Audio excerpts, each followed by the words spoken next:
Hello everyone, ఇది నా వరలక్ష్మి వ్రతం పార్ట్ 2 వీడియో. పార్ట్ 1 ఎవరైనా మిస్ అయితే వెళ్ళి చూడండి. అండ్ అలాగే సబ్స్క్రైబ్ చేసుకోకపోతే సబ్స్క్రైబ్ చేసుకోండి. ఇది నేను ఫస్ట్ వీకే జరుపుకున్న ఈ ఇయర్. అయితే సెకండ్ వీక్ కొన్ని పర్సనల్ రీజన్స్ వల్ల కుదురుతుందా లేదా అని చెప్పేసి వీడియో అప్లోడ్ చేయడానికి కొంచెం లేట్ అయింది అంతే.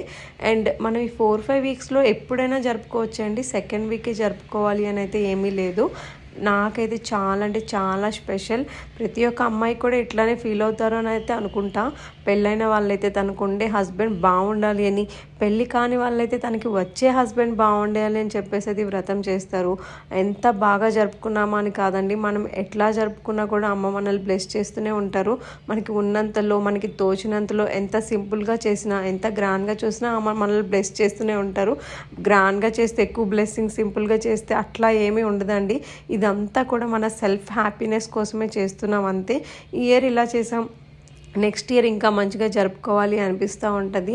మనం ఎలా చేసినా మనస్ఫూర్తిగా చేస్తే చాలు. అండ్ వీళ్ళందరికీ తాంబూలం ఇచ్చేటప్పుడైతే నాకు చాలా బాగా అనిపిస్తూ ఉంటుంది. బ్లెస్సింగ్స్ తీసుకునేటప్పుడు స్వయంగా అమ్మవారే మనల్ని బ్లెస్ చేస్తున్నారు అన్నంత పాజిటివ్గా అనిపిస్తుంది. సెకండ్ వీక్ కూడా పూజ చాలా బాగా చేసుకున్నా, అష్టోత్తరం చదువుకున్నా, వ్రత కథ కూడా చదువుకున్నా. నాకైతే చాలా హ్యాపీగా అనిపించింది. అండ్ కొంతమంది అడిగారు పూజ టైంలో రెడీ అవ్వడానికి ఎంత టైం ఉంటుంది అని.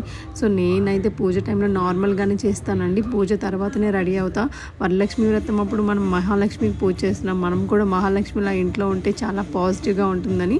సో నా పూజ అయితే అట్లా జరిగింది. మీకు ఎలా అనిపించిందో కామెంట్ చేయండి. Thank you so much. Bye.